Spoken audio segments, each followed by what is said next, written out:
Olá! Provavelmente você já ouviu frases do tipo vizinhança unida é vizinhança boa, a boa vizinhança, ou ainda comparativos entre bairros mais violentos e bairros menos violentos na sua cidade. Tais concepções derivam da ideia de eficácia coletiva. A eficácia coletiva é uma teoria debatida na sociologia urbana da violência e também na criminologia. Hoje trabalharemos com a teoria da eficácia coletiva. Eu sou o professor Carlito Lins e este é mais um Epifania Sociológica.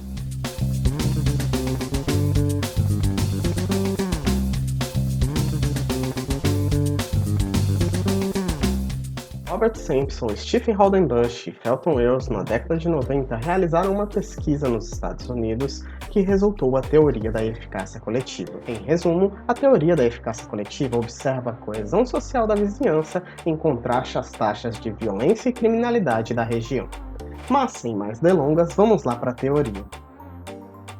A pesquisa derivou uma publicação de artigo intitulado Bairros e Crimes Violentos, um estudo multinível de eficácia coletiva, de autoria de Robert Sampson, Stephen Hodenbush e Felton Welles. Para que a gente possa entender a hipótese da eficácia coletiva, primeiramente temos que ter em mente a seguinte equação.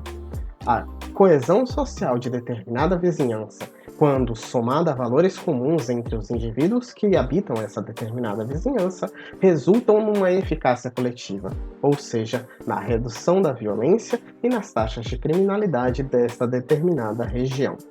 Para observar de que forma esses resultados se manifestam, os autores realizaram uma pesquisa no ano de 1995 com análise multinível, ou seja, com a aplicação de questionários estruturados com a escala Likert de 5 pontos, que iam de qual a probabilidade de ajudar, entre menos e mais, os seus vizinhos em situações de violência, de cotidiano e ajuda simples. Os autores buscavam entender a produção da alta confiabilidade entre os residentes dos bairros. A hipótese da eficácia coletiva tinha a pretensão de entender a concentração geográfica da violência, ou seja, por que bairros mais pobres e periféricos tinham maior taxa de criminalidade e violência em contraponto com bairros mais abastados e melhores condições econômicas. Para isso, os autores levaram as suas perguntas de partida. A concentração de pobreza explica a sua associação com as taxas de violência? Se sim ou não, por quê? E quais são esses processos sociais que podem explicar ou mediar essas relações? A premissa básica era que a organização social do bairro e a incorporação de valores comuns entre os residentes promoveriam essas taxas de violência e criminalidade. Então, surge a ideia de observar os padrões de controle social informal, ou seja, aqueles que não estão previstos em leis e normatizados e observados pela administração pública. Eis que então surge a ideia de observar lideranças dos bairros, a aplicação de gangues e outras formas de lideranças e controle informal dos bairros. Os autores também observam que o alto nível de solidariedade da vizinhança promove uma sensação de confiabilidade. Eles vão observar isso através do seguinte parágrafo. Abre aspas. Conclui-se que bairros socialmente coesos se revelarão os contextos mais férteis para a realização do controle social informal. Em suma, é o vínculo da confiança mútua e a vontade de intervir para o bem comum que define o contexto da vizinhança de eficácia coletiva. Conclui-se que a eficácia coletiva dos moradores é o meio crítico pelo qual os bairros urbanos inibem a ocorrência de violência pessoal, independentemente da composição demográfica da população. Através disso, os autores observam o que influencia a eficácia coletiva.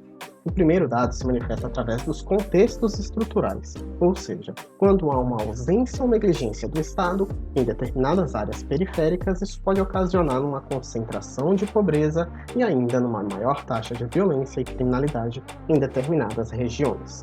Quando isso é observado e apreendido pela população que convive nessas determinadas localidades, há então um processo de eficácia coletiva, ou seja, um processo de coesão e incorporação de valores comuns.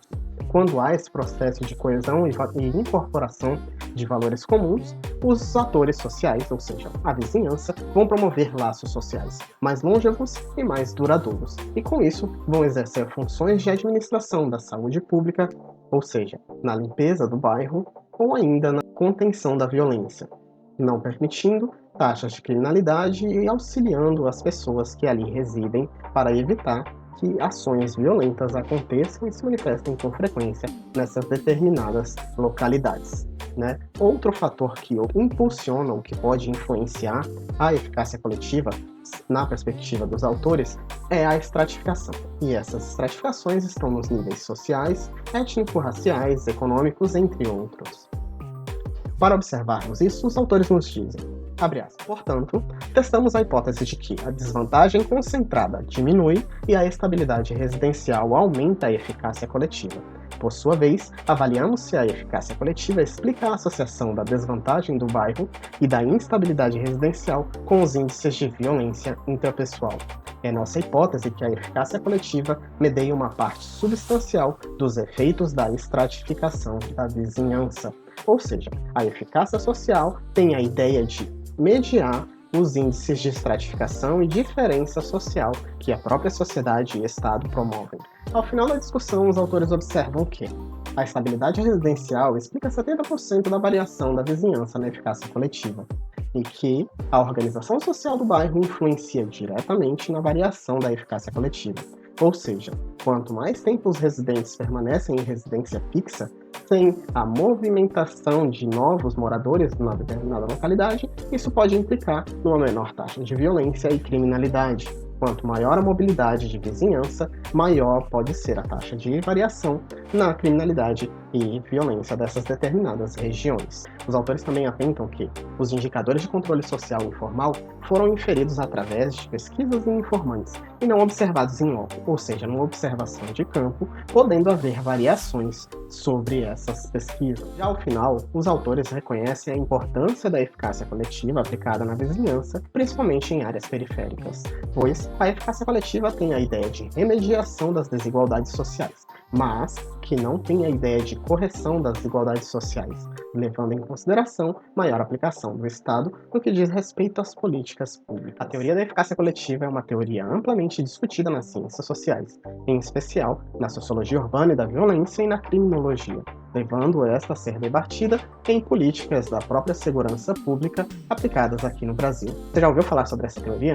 Nos diz aí nos comentários, curta, compartilhe. No mais, até mais!